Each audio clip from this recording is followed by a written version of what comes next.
Alright guys, so tonight's a continuation of the last episode. In the last one, we ended it off, I was putting the in-tank fuel pump in the gas tank. Skip ahead a week, Shawn's back in the garage. We try to get together on Thursdays whenever we can. That's our film night. So I've put the gas tank in, I've put the engine in, I've gone ahead and actually done some work on the exhaust, but you can see the fuel tank in the back, and with our AN fittings on the top, we still have about an inch clearance above our fitting. We just went with your standard 90-degree fitting, and they're not even tightened down yet, so maybe more like an inch and a half. But before Shawn comes way out, as you can see, something I didn't think about when we were picking our location of the pump, the strap. So the strap actually lands right on where the pump is. Now, if you remember, I picked that location on the tank because of the grooves in the tank, and I needed a flat spot. If I put it there, I didn't have to mess with any of, flattening out the ridges and whatnot and getting it perfect. It was already perfectly flat. So that was the best spot, in my opinion, to put the fuel pump. Now I have to relocate a strap. It's annoying. I didn't think about it, but that's going to be my cure. I'm just going to move this strap over and put another riv nut in here and have my two straps in place. So happy with the tank.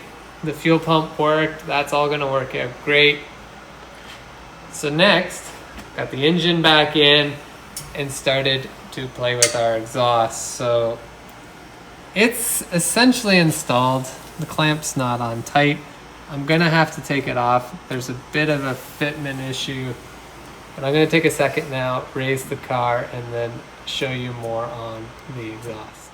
Okay, so we got the bus up in the air, and like I said, we've got the exhaust installed. So it's fully installed this time. All the nuts are up. Everything is tight except for the one clamp. And like I've mentioned a few times, Shawn and I, we're just two guys like working on cars. We're just showing you our experience and what we've done. We try to give you an honest opinion of everything. Nobody sponsors us. Nobody gives us anything. So this is my honest opinion. I think this exhaust is stunning. Like if Shawn scrolls through it, it's beautiful. I can't wait to hear it.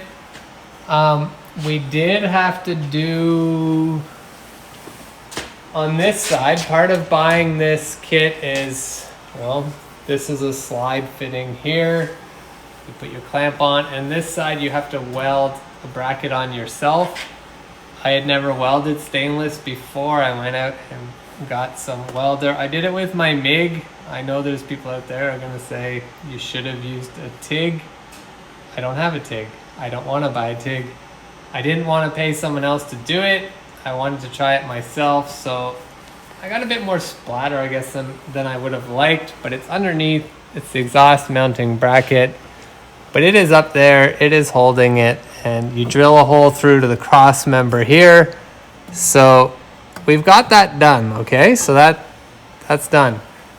One of the questions or comments in a previous video was asking about clearance. So I'm just walking over here to grab a tape. So I've thrown the stock wheel on. We're gonna run stock wheels on this. Now, because I have the Porsche brakes, I do have an extra adapter on there, right? So I'm gaining, I think the adapter is almost a 1/2 inch thick, but you can see clearance to the tire.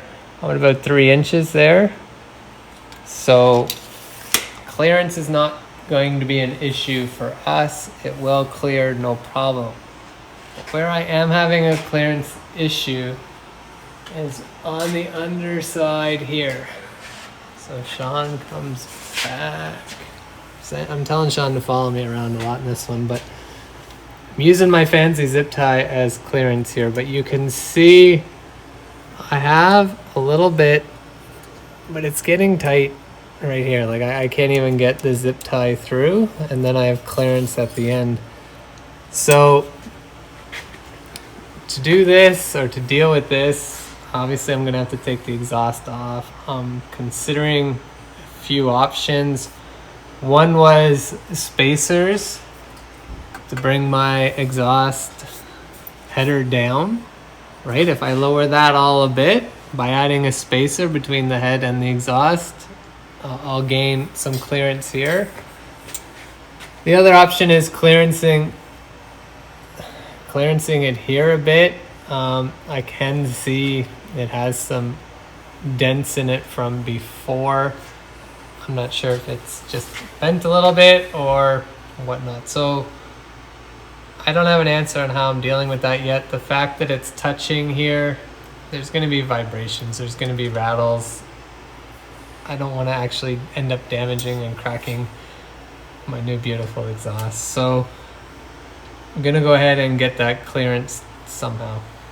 Okay, so that's an update on those few items, but the exhaust is fitted. I like how it looks. This way, clearance-wise, you can see my oil pan is still the lowest. If I grab a meter stick just to demonstrate, everything's kind of in line, right, with your cradle there being your lowest point. So it's about equal to the oil pan. Exhaust is tucked up a little higher, crossbar a little higher. So unless you're banging there, you should be in the clear, right? And I know we did it earlier, but when we had the radiator on, again, this seems to be the reference point that Fellow Speed used when designing their kit. Exhaust and radiator came from them. All right, so I think that's enough talking there about these few items. We're going to continue on now. We're getting into electrical. We're going to fit that under the back seat. We're going to add new fuse blocks for that. We're going to get the radiator back installed. The only reason it's out right now is because we're working on getting piping up to the front for the heater core. So we're going to be working on that. So all these videos are coming up. There's going to be a lot of Subaru swap videos coming up in the next few weeks. Eager to get it up and running. And as soon as it is, pull it back out again and leave this thing ready for paint. All right, guys, so that's it for tonight. Thanks for watching. Don't forget to subscribe. Check out our store. Maybe buy us a coffee. We've always got merch. We've got new products coming out. Bus eyes are back in stock. We like to keep these in stock. Angry Eyes are a top seller. And don't forget, any money we make on this channel, and we are trying to actually make some money on this channel, is going right back into the project. So anything we are buying, we are filming, we are showing you, we're giving you our honest opinion. Check it out. Help us out. Check out the store. Get some stuff. Thanks for watching. Don't forget to subscribe, and we'll see you out there.